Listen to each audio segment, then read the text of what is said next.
Hello students, आपका फिर से स्वागत मेरे चैनल पे। आज हम एक नया क्वेश्चन देखने जा रहे हैं जो कि इलेक्ट्रोस्टैटिक से रिलेटेड है, लेकिन इसमें साथ में कॉन्सेप्ट है एसएचएम के।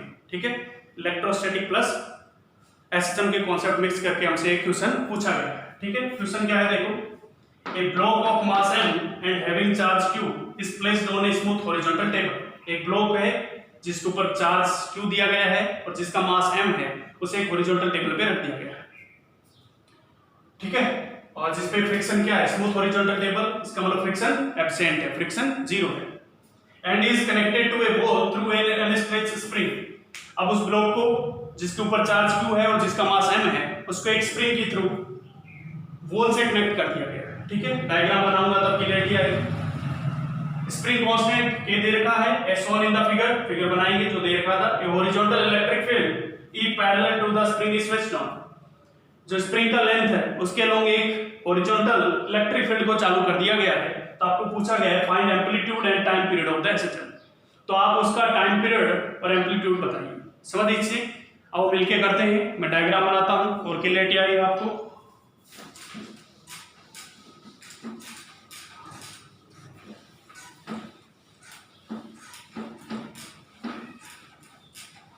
देखिए डायग्राम ये है, ये अपना एक बॉल है, ये अपना हॉरिजॉन्टल टेबल जिसके ऊपर ब्लॉक को पुट कर दिया गया है, यानी रख दिया गया है। इसके ऊपर चार्ज q है and mass of the block is m। ठीक है, यहां से इसको एक स्प्रिंग से जोड़ दिया गया है, जिस स्प्रिंग का कांस्टेंट k है। ठीक है, अब ये कह रहा है कि स्प्रिंग के पैरेलल यानी इधर की डायरेक्शन में एक इलेक्ट्रिक फील्ड चालू कर दिया गया है। इधर की डायरेक्शन में एक इलेक्ट्रिक फील्ड चालू कर दिया गया है। तो आपको बताना है एम्पलीट्यूड ऑफ द एसएचएम। जैसे इलेक्ट्रिक फील्ड चालू होगा तो इस पे धक्का लगने शुरू होगा, एक्सटर्नल फोर्स आएगा तो इधर भागेगा और इधर भागेगा, फिर स्प्रिंग फोर्स के बाद इधर भी आएगा और इस तरह क्या करेगा, एसएचएम करेगा। तो आपको कहा गया एम्पलीट्यूड बताइए एसएचएम का एंड टाइम पीरियड बताइए। ठीक है, ये दोनों चीजें अपन को फाइंड आउट करनी है। क्लियर बात, ये दोनों चीजें अपन को फाइंड आउट करनी है। देखो, हमें एक चीज पता है, अगर आपने एसएचएम सही ढंग से पढ़ा होगा तो आपने एक चीज सुनी होगी, क्लास में बताया गया होगा कि जो भी कांस्टेंट फोर्स होते हैं, जो भी कांस्टेंट फोर्स, यहाँ पे फोर्स कौन सा लग रहा है, एक्सटर्नल q इनटू e। जो भी कांस्टेंट फोर्स होते हैं वो टाइम पीरियड को चेंज नहीं करते हैं, टाइम पीरियड पे कोई इफेक्ट नहीं डालते हैं। जो भी कांस्टेंट फोर्स होते हैं वो टाइम पीरियड पे कोई इफेक्ट नहीं डालते। ठीक है, अब इसको मैं प्रूफ भी कर देता हूं।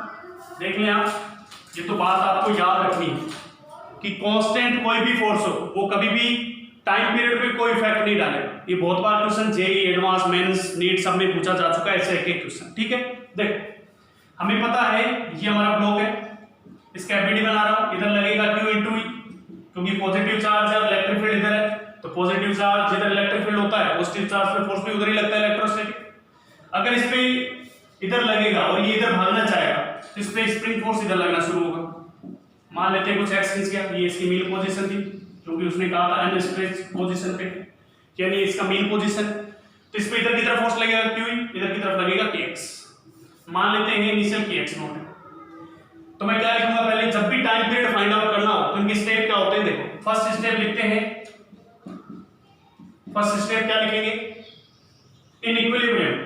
इन इक्विलिब्रियम, बॉडी को मान लेंगे इक्विलिब्रियम में, तो क्या लिखेंगे QE equal to kx naught. मान लेते हैं इक्विलिब्रियम में x नॉट खींची गई, तो Q equal to kx naught. ठीक है, बहुत बढ़िया, समझ आई चीज।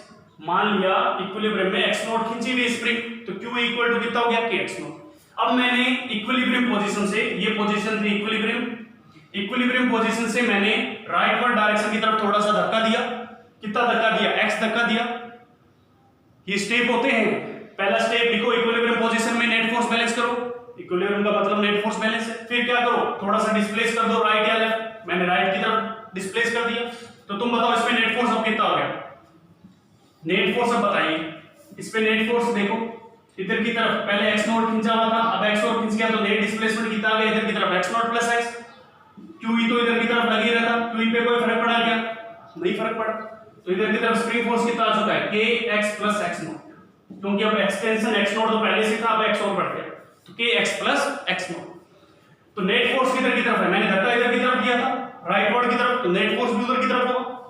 तो नेट फोर्स लिखिए F नेट वो लिखेंगे QE, क्योंकि राइट वर्ड नेट फोर्स है तो ये फोर्स बड़ा होना चाहिए, minus kx plus x not.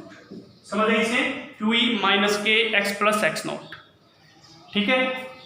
F net equal QE minus kx minus kx not, इसको अंदर मैंने मल्टीप्लाई कर दिया, लेकिन हमें पता है QE equal to kx naught है, QE और x नॉट kx नॉट तो बराबर है, इसका मतलब QE और kx नॉट तो कैंसिल आउट हो गए।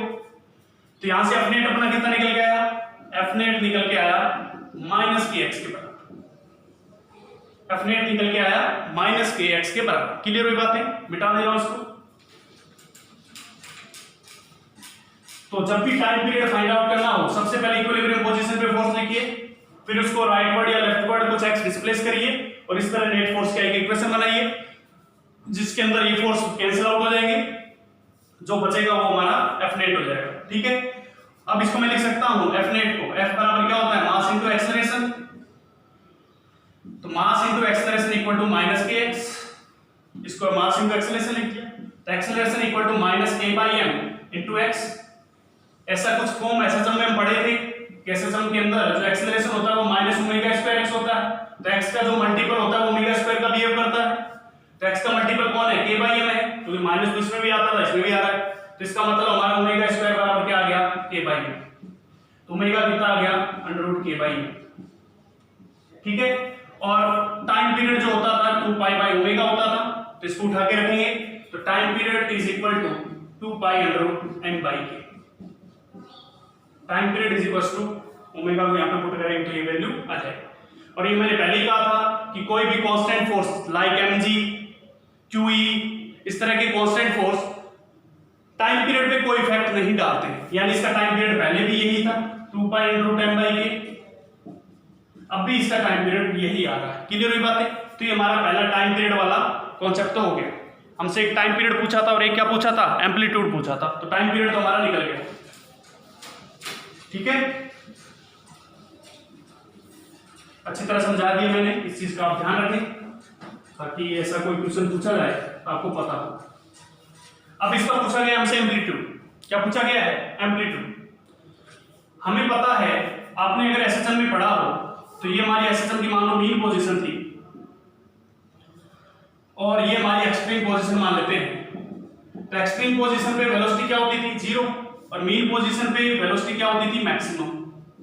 और मीन पोजीशन पे एक बात ये भी थी कि एफ नेट कितना होना चाहिए था, 0 होना चाहिए था। मीन पोजीशन पे एफ नेट कितना होता था, 0। यहां से यहां तक का सेपरेशन एम्पलीट्यूड कहलाता था। मीन पोजीशन से एक्सट्रीम पोजीशन तक के बीच का क्या कहलाता था, एम्पलीट्यूड कहलाता था। अब मीन पोजीशन पे अगर फोर्स नेट 0 होगा तो तुम बताओ यहां पे ये कौन सी पोजीशन है, ये है हमारी एक्सट्रीम पोजीशन। क्यों, चलो कोई नहीं, कोई दिक्कत नहीं, समझा दे रहा। इस इंस्टेंट पे वेलोसिटी कितनी है बताइए, ये नेचुरल लेंथ है, यानी एक्सटेंशन 0 है स्प्रिंग के अंदर। अभी स्प्रिंग के अंदर एक्सटेंशन कितना है, 0। इसका मतलब इलेक्ट्रिक फोर्स अभी स्टार्ट हुआ है, इलेक्ट्रिक फोर्स स्टार्ट होगा तो इधर धक्का लगना शुरू होगा और आगे बढ़ता चला जाएगा। आगे बढ़ेगा तो ये हमारी हो गई, इस जगह तो हमारा क्या था, इलेक्ट्रिक फोर्स स्टार्ट हुआ, इसका मतलब पहले पार्टिकल रुका हुआ था तो वेलोसिटी क्या थी, 0 थी। अब ये आगे खींचना होगा, एक इंस्टेंट आएगा जब इक्विलिब्रियम पोजीशन आएगी जिस पे एफ नेट कितना हो जाएगा, 0 हो जाएगा। क्या यहीं पे रुक जाएगा कि ब्लॉक वहां रुकता है जहां पे वेलोसिटी 0 हो जाती है, फिर आगे बढ़ेगा और ये खींचते खींचते कहां जाके रुकेगा, यहां कहीं आके रुकेगा। यहां पे अगेन क्या हो जाएगी, वेलोसिटी 0 हो जाएगी। लेकिन हमें पता है वेलोसिटी 0 होती है एक्सट्रीम पोजीशन पे और एफ नेट 0 होता है मीन पोजीशन पे, और इन दोनों के बीच का सेपरेशन कहलाता है एम्पलीट्यूड। ये एक्सट्रीम, ये मीन, यहाँ पे वेलोसिटी 0 ये एक्सट्रीम है, ये फोर्स नेट 0 ये मीन पोजीशन है, तो इनके बीच का सेपरेशन ये निकालना है हमें, एम्पलीट्यूड। तो तुम बताओ एफ नेट 0 होने के लिए, एफ नेट 0 है इसका मतलब QE, ये तो इलेक्ट्रिक फोर्स है और इधर की तरफ क्या लगा होगा, K into x not. X not किसके बराबर होगा, ये मीन पोजीशन से यहां तक खींचा है तो एक्स नॉट किसके बराबर है, एम्पलीट्यूड के बराबर। तो एम्पलीट्यूड हमारा कितना आ गया, QE/K। एम्पलीट्यूड हमारा क्या आ गया, QE/K। और हमसे यही पूछा गया था, एम्पलीट्यूड ये आ गया और टाइम पीरियड ये। ये तो एक मेथड हुआ एम्पलीट्यूड निकालने का। एक मेथड और बता देता हूँ, क्योंकि स्टूडेंट्स को एम्पलीट्यूड निकालने में बहुत दिक्कत रहती है। एक मेथड ये है, आप इनिशियल पोजीशन से फाइनल पोजीशन के बीच का वर्क एनर्जी थ्योरम लगा दीजिए। जब भी स्प्रिंग का क्वेश्चन और कोई एक्सटर्नल एनर्जी लॉस वाला ना हो, एनर्जी में कोई फर्क नहीं पड़ता, अगर इनिशियल पोजीशन से फाइनल पोजीशन के बीच क्या लगा दीजिए, वर्क एनर्जी थ्योरम। अब इनिशियल पोजीशन वेलोसिटी 0 है, फाइनल पे भी वेलोसिटी 0 है, तो वर्क एनर्जी थ्योरम क्या कहती है, work done by all forces equal to change in kinetic energy. Work done कौन कौन कर रहा है, एक तो इलेक्ट्रोस्टैटिक फोर्स, तो मान लेते हैं यहां से यहां तक जो डिस्प्लेसमेंट हुआ वो x हुआ, तो electrostatic force QE into x, ये वर्क डन हो गया, फोर्स इनटू डिस्प्लेसमेंट, फोर्स भी इधर है डिस्प्लेसमेंट भी इधर।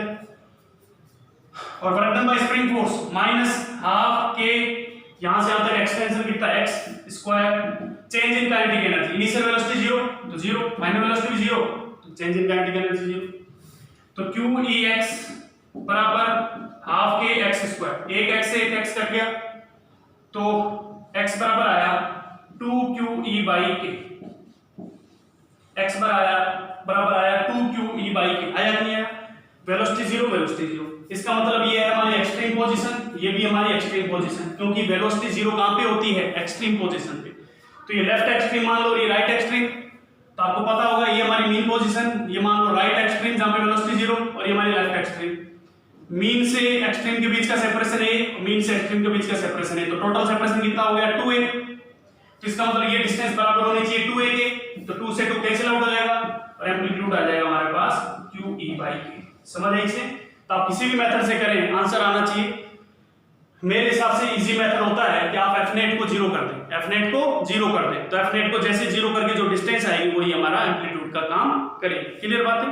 तो हमारा एसएचएम पे बेस्ड इलेक्ट्रोस्टैटिक प्लस एसएचएम का एक क्वेश्चन हुआ, बहुत ही बढ़िया क्वेश्चन था, मुझसे किसी ने डाउट में पूछा था। धन्यवाद, थैंक यू। अगली बार फिर मिलेंगे आपसे नेक्स्ट क्वेश्चन के साथ।